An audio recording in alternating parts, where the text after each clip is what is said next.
അപ്പോൾ welcome to Vietnam day 2.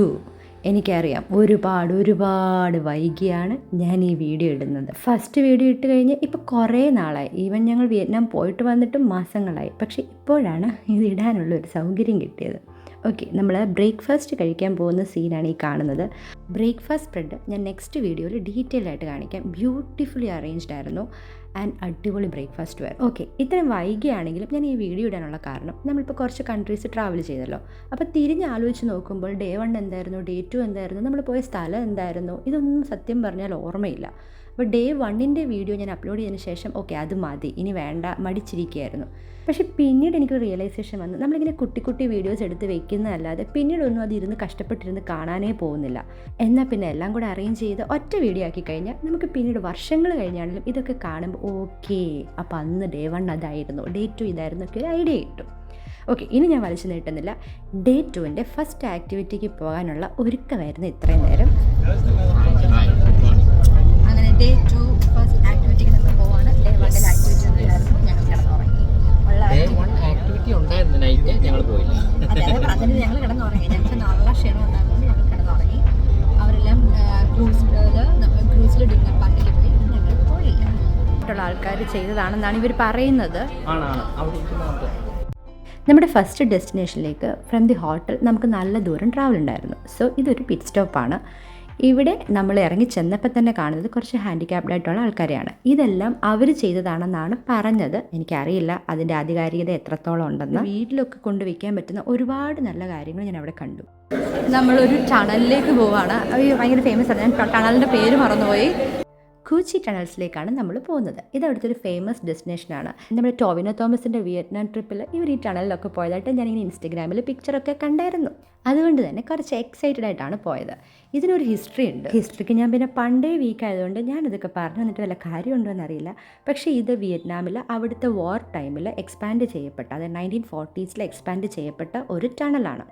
250 കിലോമീറ്റേഴ്സാണ് ഈ ടണലിൻ്റെ ദൂരം.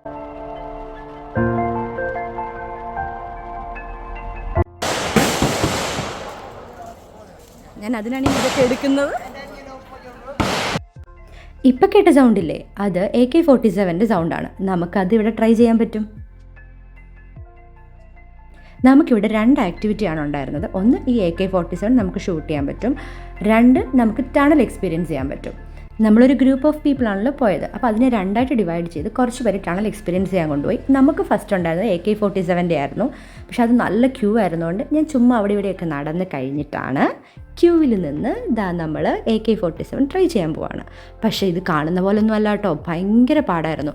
നമ്മളങ്ങോട്ട് ഷൂട്ട് ചെയ്യുമ്പോൾ അതിൻ്റെ പവറിൽ അത് തിരിച്ചു വന്നിങ്ങനെ അടിക്കുന്നുണ്ടായിരുന്നു. അതെനിക്ക് ആദ്യം അറിയില്ലായിരുന്നു. അത് ആദ്യം അടിച്ചു കഴിഞ്ഞപ്പോൾ നല്ല വേദനയായിരുന്നു.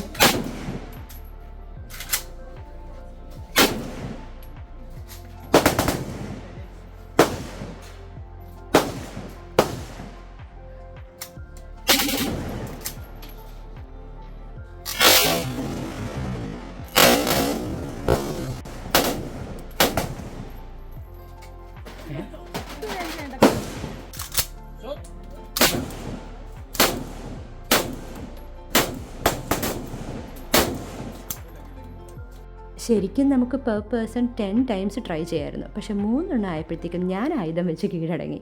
നല്ല പാടായിരുന്നു. ഇവിടെ നിന്ന് നേരെ നമ്മൾ ടണൽ എക്സ്പീരിയൻസ് ചെയ്യാനാണ് ഈ പോകുന്നത്.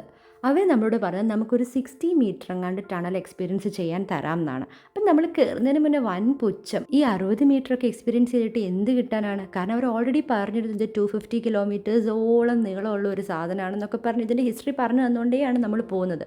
അപ്പം നമുക്ക് ഈ 60 മീറ്ററൊക്കെ ഒന്നുമില്ല എന്ന് കരുതി പുച്ഛിച്ച് കയറിയതാണ്.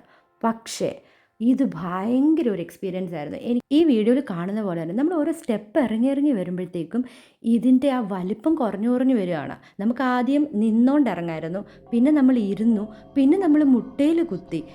അങ്ങനെ ടണലിൻ്റെ വലിപ്പം വളരെയധികം കുറഞ്ഞു വന്നു.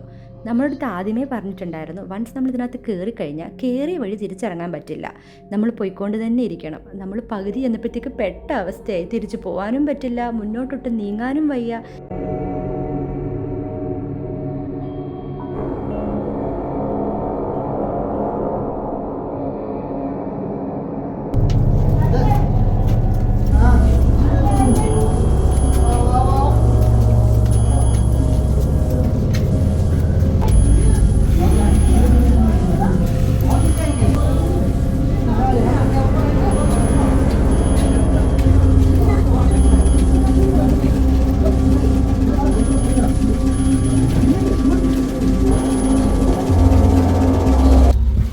ക്ലോസ്ട്രോഫോബിയ ഉള്ള ഒരാൾക്കും ഇങ്ങനെ ഒരു ആക്ടിവിറ്റി ഞാൻ ഒരിക്കലും സജസ്റ്റ് ചെയ്യില്ല.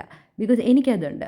അതായത് ഈ ക്ലോസ്ഡ് സ്പേസിൽ ലൈക്ക് ലിഫ്റ്റ്, ഇതുപോലത്തെ ടണൽസ്, അല്ലെങ്കിൽ നമ്മളൊരു റൂമിൽ കുടുങ്ങി പോവുക, ഇതൊക്കെ പേടിയുള്ള ആൾക്കാർ ഒരിക്കലും ഇത് എക്സ്പീരിയൻസ് ചെയ്യരുത്. ബിക്കോസ് നമ്മൾ അതിന് ഉള്ളിലോട്ട് കയറി കുറച്ചങ്ങ് പോയി കഴിയുമ്പോൾ നമുക്ക് പുറത്തോട്ട് എത്ര ദൂരം ഉണ്ടെന്നറിയില്ല, ബാക്കിലോട്ട് പോകാൻ പറ്റില്ല. നമ്മൾ ശരിക്കും ഒരു കുടുങ്ങിയ പോലെയായിരുന്നു.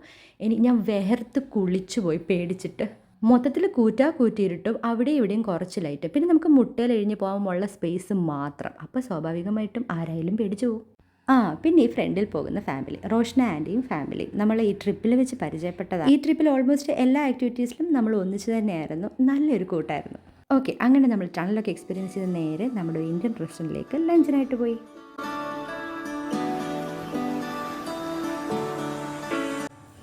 ഇവിടെയൊക്കെ കണ്ടു കഴിഞ്ഞാൽ ശരിക്കും നമ്മൾ കേരളം വിട്ടിങ്ങി പോകുന്നതെന്ന് നല്ല ഡൗട്ട് തോന്നി. അങ്ങനെ ഇന്നത്തെ ആക്ടിവിറ്റി കഴിഞ്ഞ് നമ്മൾ നേരെ തിരിച്ച് ഹോട്ടലിലേക്ക് പോവുകയാണ്. അപ്പോൾ ഹോട്ടലിൽ ചെന്നിട്ട് നമ്മൾ ജസ്റ്റ് ഒന്ന് പൂളിലൊക്കെ ഒന്ന് ഇറങ്ങി അടിച്ച് പൊളിച്ചിട്ട് നമുക്ക് ഗാല ഡിന്നറുണ്ട്, അപ്പോൾ അതിന് പോകാൻ റെഡിയാവാം.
അങ്ങനെ പാർട്ടിയൊക്കെ കഴിഞ്ഞ് എൻജോയ് ചെയ്ത് ഹാപ്പിയായി ഡേ 2 കഴിഞ്ഞ് ഞങ്ങൾ തിരിച്ച് റൂമിലേക്ക്.